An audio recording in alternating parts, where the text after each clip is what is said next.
Yes, sorry about that. So the export gestation cycle, it depends on the location, as I was saying. It depends on the location where you are.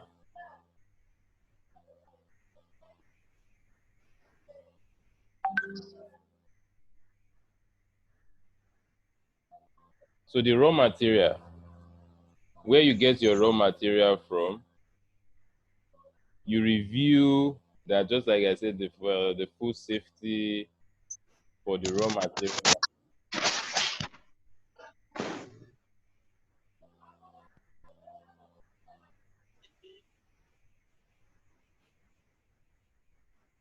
You review your productivity capacity, that is your capacity. If there's an order, make sure that you are able to fulfill and let the buyer know your capacity. Then your documentation checklist. When I mean documentation checklist, I think we said that yesterday, or the no, the first day, concerning your food safety, your certification. Your documentation checklist is part of your certification. Okay, you've registered your company, you make sure that you are a CAC registered, you make sure that you have the license to export, and your food or your product is already certified by one of the regulatory body. These are the checklists you have to pass through. Then choosing a reliable logistics. Yesterday we talked about on our platform that um, we have we are using what they call it, Fretus. Fretus is the online distribution provider. That's for export. But we are working towards launching, and we are going to be starting from Nigeria. You understand? We are going to be starting from Nigeria, especially Lagos and some other states, in launching a local food supply chain that is trying to curb the waste from different farmers to the main city in Lagos. You understand? So you have to, as a buyer, the buyer will have to look for a reliable logistics, or you can provide logistics for the buyer if you know of any. Monitor your shipment, that is your delivery, time to time. And once it gets there, it gets to the arrival, as in the customer's warehouse or the customers, then you have to do a follow up. Make sure that you follow up, get a feedback if the consumer likes your product, what they how they want you to improve. So this is just a basic circle of how you should put your template if you are going to be doing a distribution or export. Within export doesn't literally mean that you are exporting to other countries. Even within the states where you are located, you are exporting from one place to another place.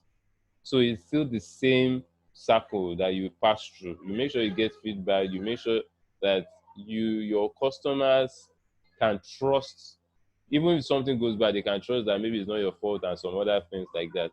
So you should have a timeline of this circle. Yours might be lesser than this. This is for export to other countries, from Lagos to like China. It takes like 30, 35 days if you are doing shipments. You understand? From the departure, that is, you've done your assignment, it has landed the port of departure. It takes 30 to 35 days to get to its location. You understand? So you can imagine, I'm going to get my raw material. How many days is it going to take me to get my raw material? How many days is it going to take me to produce? How many days is it going to take me to get all my certification ready and stuff like that? How many days is it going to take the logistics to take it down? You can see, if you add up all these before you even get to this point, you see that you have to start planning ahead.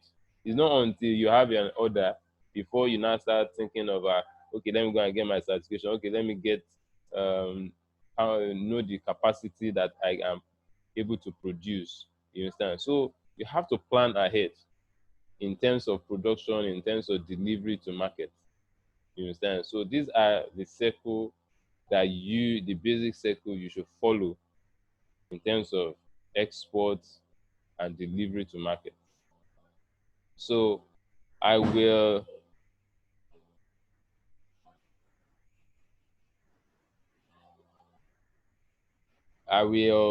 pause here for a short break, but while we are in this short break, I will want to share a video, a video for us to watch.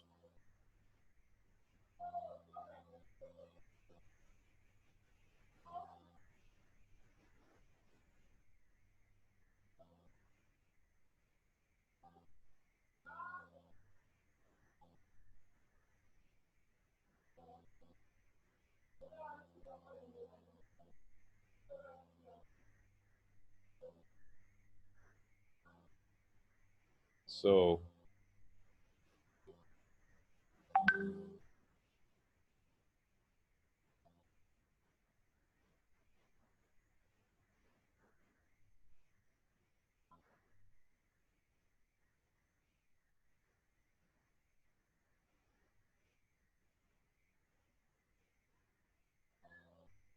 this is the future of food, the digital food, what we are going to, because everybody has been talking about what is going to happen in the next decade.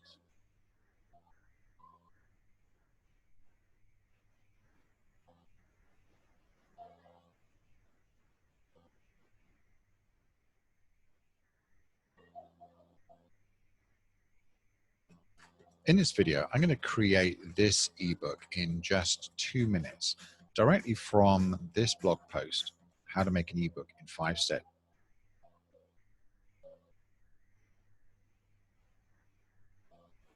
Feet back in the 70s, that 1.9 million square feet. And connoisseur of all things fabulous. She loves to buy American products online, but she faces one constant challenge. Travel agents. You can just go through field after field after field. That same pattern has recurred many times throughout. Pose your picture. Out here. About it because it was 13,000 and we were off work for 2 weeks. So by the end of the year with that 150,000, by the end of the year, we'd made about $22,000.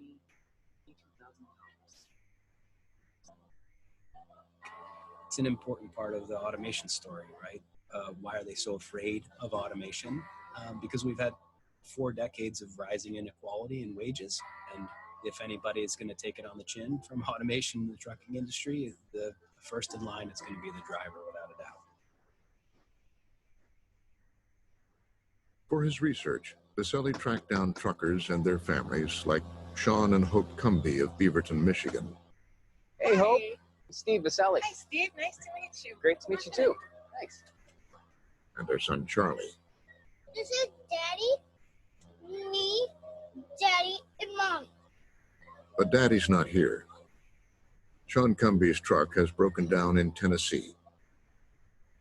Hope, who drove a truck herself, knows the business well. We made $150,000, right, in a year. That sounds great, right? That's like good money. We paid $100,000 in fuel.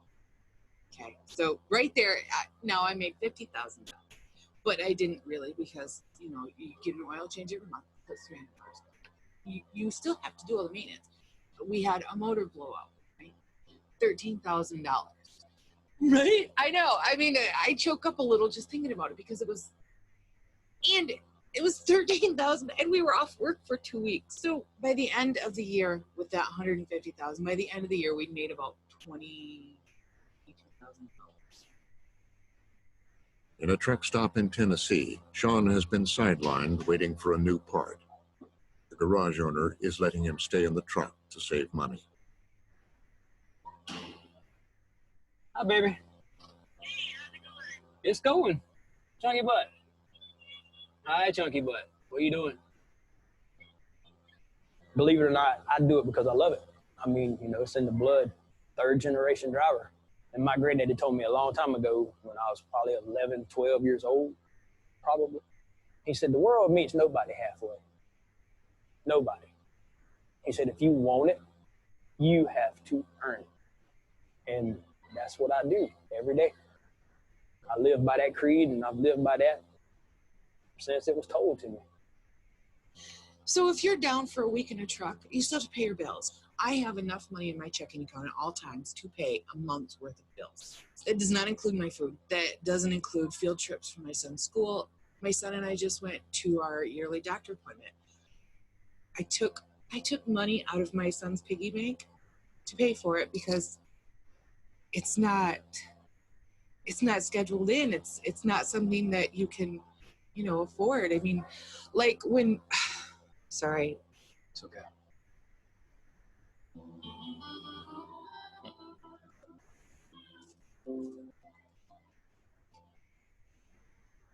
Have you guys ever talked about self-driving trucks?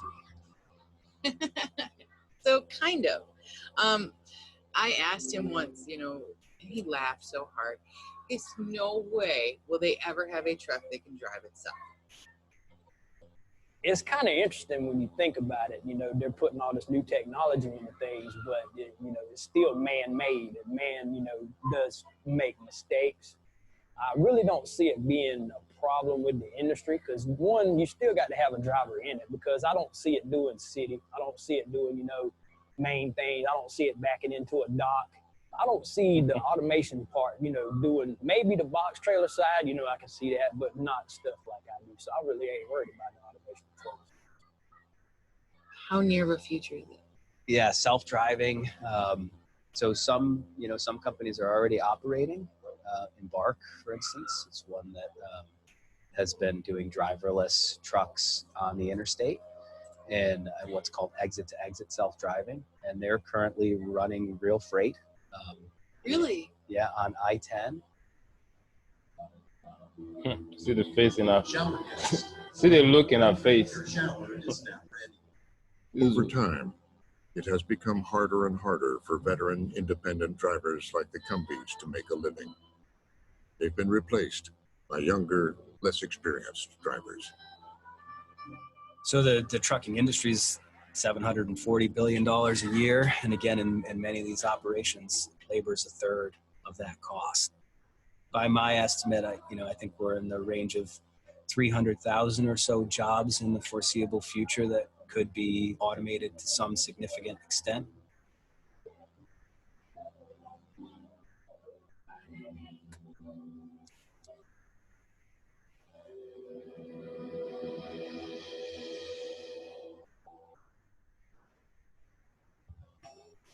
The AI future was built with great optimism out here in the West. In 2018, many of the people who invented it gathered in San Francisco to celebrate the 25th anniversary of the industry magazine. Howdy, welcome to Wire 25. It is a celebration for sure, but there's also a growing sense of caution and even skepticism.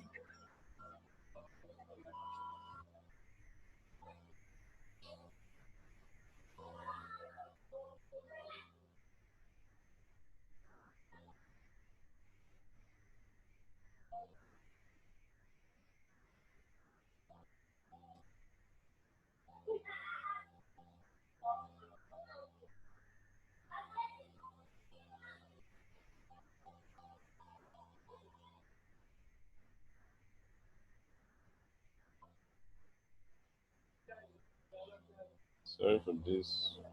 We're having a really good weekend here. Nick Thompson is editor-in-chief of Wired. When it started, it was very much a magazine about what's coming and why you should be excited about it. Optimism was the defining feature of Wired for many, many years. Or as our slogan used to be, change is good. And over time, it's shifted a little bit.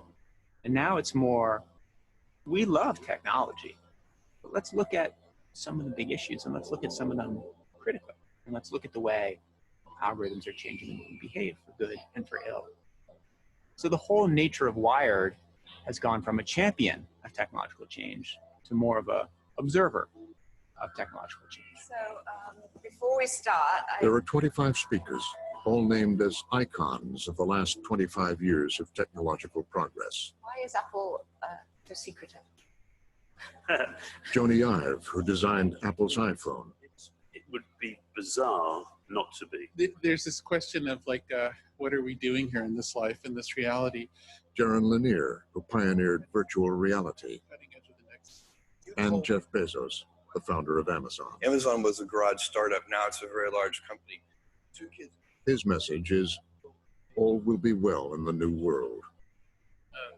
I guess, first of all, I remain incredibly optimistic about technology. And technologies always are two-sided, but that's not new.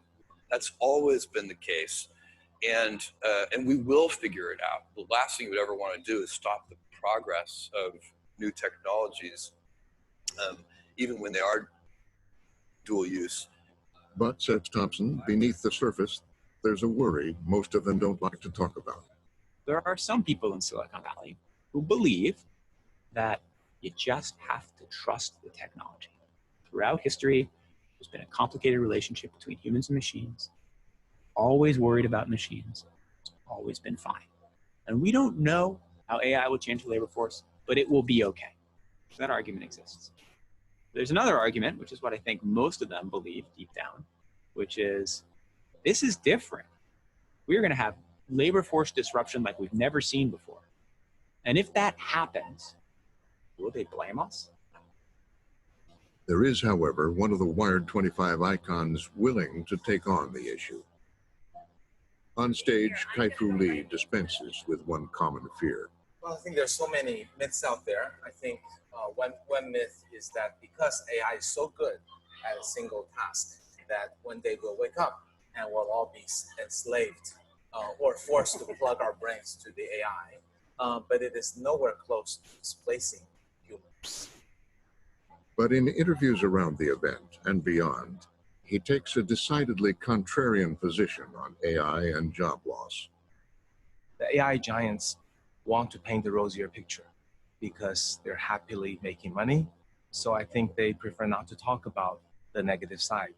I believe about 50% of jobs will be somewhat or extremely threatened by AI in the next 15 years or so. Interesting. Kai-Fu Lee also makes a great deal of money from AI. What separates him from most of his colleagues is that he's frank about its downside. Yes, we've made about 40 investments in AI. I think based on these 40 investments, most of them are not impacting human jobs. They're creating value, making high margins, inventing a new model. But I could list 7 or 8 that would lead to a very clear displacement of human jobs. He says that AI is coming, whether we like it or not, and he wants to warn society about what he sees as inevitable. You have a view which I think is different than many others, which is that AI is not going to take blue-collar jobs so quickly, but is actually going to take white-collar jobs. But both will happen. AI will be, at the same time, a replacement for blue-collar, white-collar jobs, and be a great symbiotic tool for doctors, lawyers, and you, for example. But the white-collar jobs are easier to take because they're a pure quantitative analytical process. Let's say reporters, traders, telemarketing, telesales, customer service. Analysts. Analysts, yes. These can all be replaced just by a software. To do blue collar, some of the work requires, hand-eye coordination, things that machines are not yet good enough to do. Today, there are many people who are ringing the alarm. Oh my God, what are we going to do? Half the jobs are going. I believe that's true. But here's the missing fact. I've done the research on this, and if you go back 20, 30, or 40 years ago, you will find that 50% of the jobs that people performed back then are gone today.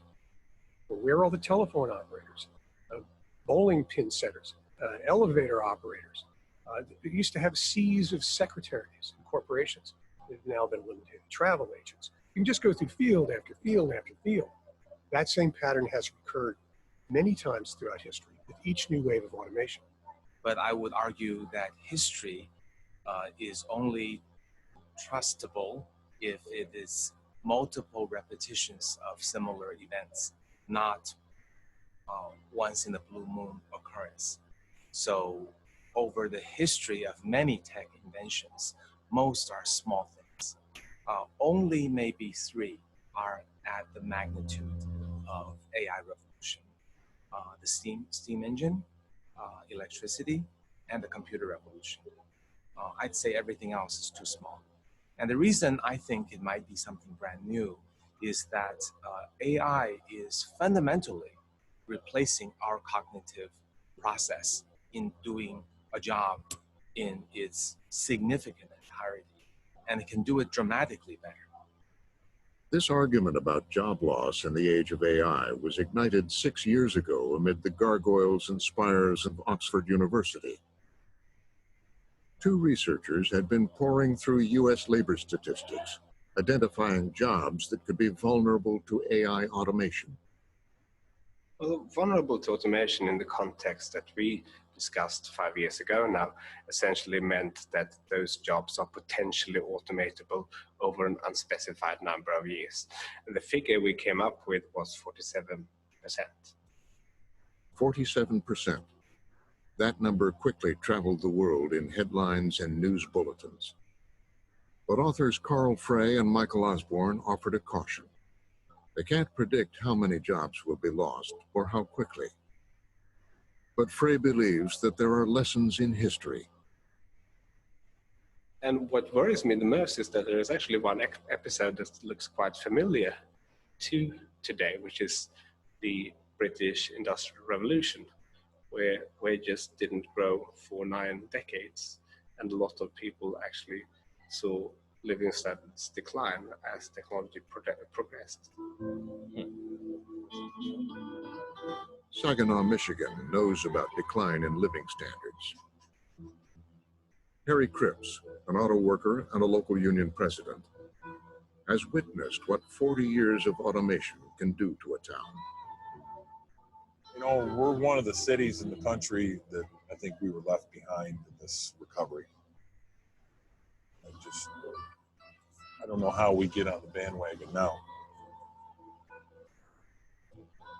Once this was the UAW hall for one local union. Now, with falling membership, it's shared by 5 locals. Rudy didn't get this yet. This day, it's the center for a Christmas food drive. Even in a growth economy, unemployment here is near 6%. Poverty in Saginaw is over 30%. Our factory has about 1.9 million square feet. Back in the 70s, that 1.9 million square feet had about 7,500 UAW automotive workers making a middle-class wage with decent benefits and able to send their kids to college and do all the things that the middle-class family should be able to do. Our factory today, with automation, they would probably be about 700 United Auto Workers. That's a dramatic change. A lot of union brothers used to work there, buddy. Yeah, TRW plant. That was unfortunate. Delphi, looks like they're starting to tear it down now. Wow. Automation is definitely taking away a lot of jobs. Robots, I don't know how they buy cars. I don't know how they buy sandwiches. I don't know how they go to the grocery store. They definitely don't pay taxes with search the infrastructure. So you don't have the sheriffs and the police and the firemen and anybody else that supports the city is gone because there's no tax base. Robots don't pay taxes. The average personal income in Saginaw is $16,000 a year. A lot of the families that I work with here in the community, both parents are working. They're working 2 jobs. Mainly it's the wages, you know, people not making a decent wage to be able to support a family. Like back in the day, my dad even worked at the plant. My mom stayed home, raised the children, and that give us opportunity to put food on the table and things of that nature. And them times are gone. If you look at this graph of what's been happening to America since the end of World War II, you see a line for our productivity, and our productivity gets better over time. It used to be the case that our pay, our income, would increase in lockstep with those productivity increases. The weird part about this graph is how the income has decoupled, is not going up the same way that productivity is anymore. As automation has taken over, workers are either laid off or left with less skilled jobs for less pay, while productivity goes up. There are still plenty of factories in America. We are a manufacturing powerhouse. But if you go walk around an American factory, you do not see long lines of people doing repetitive manual labor. You see a whole lot of automation. If you go upstairs in that factory and look at the payroll department, you see one or two people looking into a screen all day. So the activity is still there, but the number of jobs is very, very low because of automation and tech progress. Now, dealing with that challenge and figuring out what the next generation of the American middle class should be doing is a really important challenge, because I'm pretty confident that we are never again going to have this large, stable, prosperous middle class doing routine work. Evidence of how AI is likely to bring accelerated change to the U.S. workforce can be found not far from Saginaw. So I think This is the U.S. headquarters for one of the world's largest builders of industrial robots, a Japanese-owned company called Fanuc Robotics. We've been producing robots for well over 35 years, and you can imagine over the years they've changed quite a bit. So back to our class. Why I put up We're that? Why I utilizing put the up artificial that? intelligence to really make the robots easier to use and be able to handle a broader spectrum of opportunity. We see a huge growth potential in robotics, and we see that growth potential as being really. Yeah, why I put up that video is for us to prepare our mind and understand that a lot is going to be changing, and we also, as food processor, we need to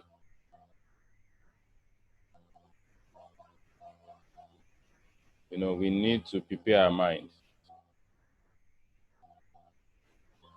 So now the next thing we're going to be discussing is funding.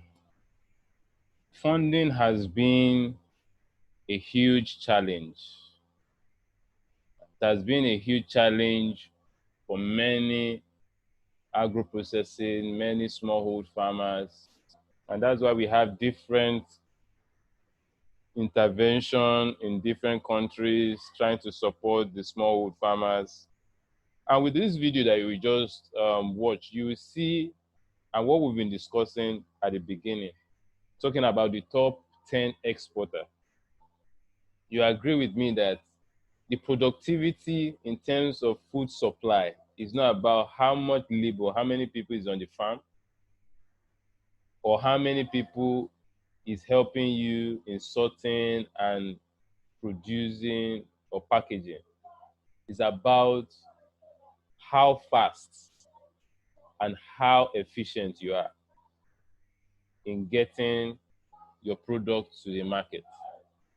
So if you are not fast, if you are not productive, if you are not efficient in getting to the market as a when the consumer needs your goods, then you'll be going at a loss. And that is why Africa and many small, medium scale haven't gotten to that level of meeting their break even, So during this phase and preparing ahead, we need to start thinking, we need to start redefining, we need to have that, let's say, financial or digital thoughts, digital reasoning, that whatever you're going to do, you have to be digital savvy in terms of productivity, whether it is how to do your business plan, or it is how to prepare your accounting, it is how to produce, it is how to get your raw material. You have to be fast using digitalization, using technology, using solutions that are going to help you to get to the customers as at the time you need to be in the market. So I'll start from the farm, because most of the food product that we consume comes from the farm. And I'm going to be giving an instance with this. This is a calendar. Sorry about. This is a calendar talking about, you know, the food production of vegetables, different kind of vegetables.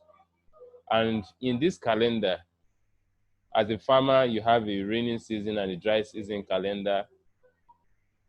You know when you want to plant, when you want to transplant, when to apply your fertilizer. That's for the farmers in the house, when you want to spray and time for harvest. And you should know the timeline, the time duration before your harvest. So your harvest period must suit the time where your commodity will be needed in the market. So if you want to, and that is why now one of the technology that is being applied in the farming, especially for vegetables, is the greenhouse and the irrigation system, so that you can harvest all year round. Not even wait during the dry season, you can harvest all year round. You know, not waiting for the rainy season, which is always predominant in the African context. We always wait till when is the rainy season before we start planting and we start preparing our farmlands. You know, so you should, as a smart or as an agro processor or as an agri producer, if your product is classified as perishable or as things that are always in surplus during the raining period, then you should have you should have a proactive mind or proactive plan of getting someone that will be giving you or feeding you this product or this raw agro produce during the dry season. So you should engage or support those that you know that they can feed your raw materials. You understand what I'm saying now? So your calendar will show you what you should prepare for. And this calendar, even this calendar also tells you when you need the fund. So this is the funding calendar for some commodities. Now,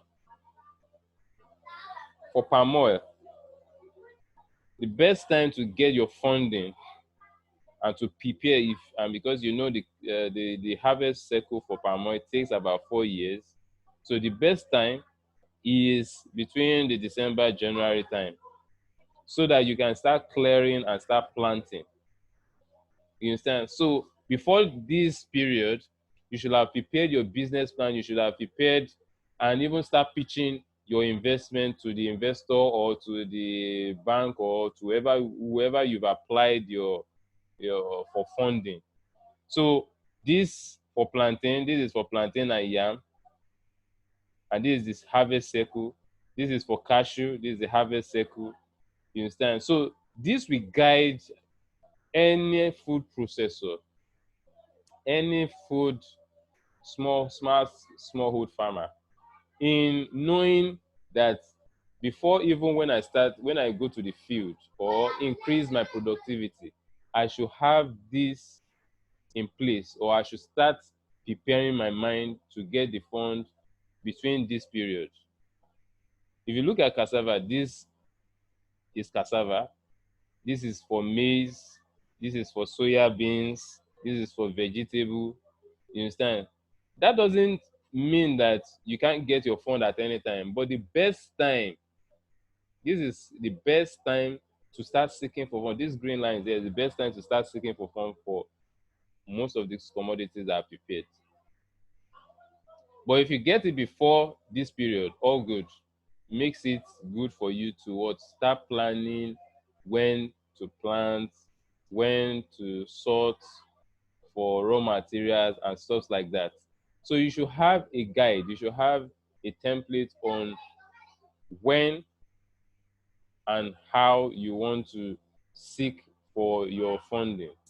So now, as a startup or as a food processing company that wants to scale up, if you have the capacity to produce, say, 10 tons of rice per month or per month, 10 tons per month, and you want to scale up to 20 tons, it means, and your capacity, your machine capacity is 10 tons, it's designed for 10 tons. It means that when you are pitching for investment and you have customer base or you have a demand that you can meet, but it is because you have a limited processing machine to produce. If you are pitching for your investment, it means you have to pitch to explain or to showcase those the return on whatever equipment that you're adding to increase your productivity, and where the source of getting that machine, and also the we call it warranty, because all these things you don't get, if you want to put some basic machinery in place for productivity, and this is one of the important things, one of the key aspects of processing. You should look at the machine that is cost effective in terms of energy consumption, in terms of labor acquisition, in terms of productivity, how much can it produce? You understand? So these are the things, these are the measures you have to look at in terms of machine acquisition. Now, this is startup financing circle. When I mean startup financing circle, it means every supplier or every food processor, whether you are smallhold, whether you are big, medium size, you have a stage where you fit in. And if your stage determines the kind of capital that you want to pitch for. For example, now, if you are in this stage, you'll be pitching at the beginning as a startup, the real startup, you just want to start producing. You understand? The best funding that is best good for a startup that wants to start producing will be a seed or angel funding. Or this FFF means crowdfunding. That is for family, friends, and folks. You understand? It means crowdfunding, and there are different crowdfunding platforms which we can use to bootstrap. So seed capital, angel funding, crowdfunding is the best kind of funding that you can use to support or to start up at the beginning. Once you move to the early stage, you start producing, you start earning some kind of return in investment, then you now start thinking of the VCs, you start thinking of either a loan, you start thinking of grants. You understand?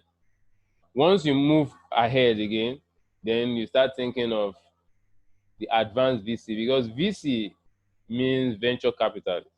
And venture capital, there are different stages of different type of venture capital. There are some that only focus on early startup. That is, you have a business already, but you want to move to the next step. There are some venture capital that focus on growth. You're already a small scale. You have the market, you have everything. You just want to expand. You understand? And there are some that also have, that want to spread their branch or get more product line, more products in their production line. So before you now move to this IPO, is you move into the stock, or you move into getting fund from bigger banks and grants. You understand? So they are different. Your level determines the kind of funding you get, you want to acquire. So these are the key steps and key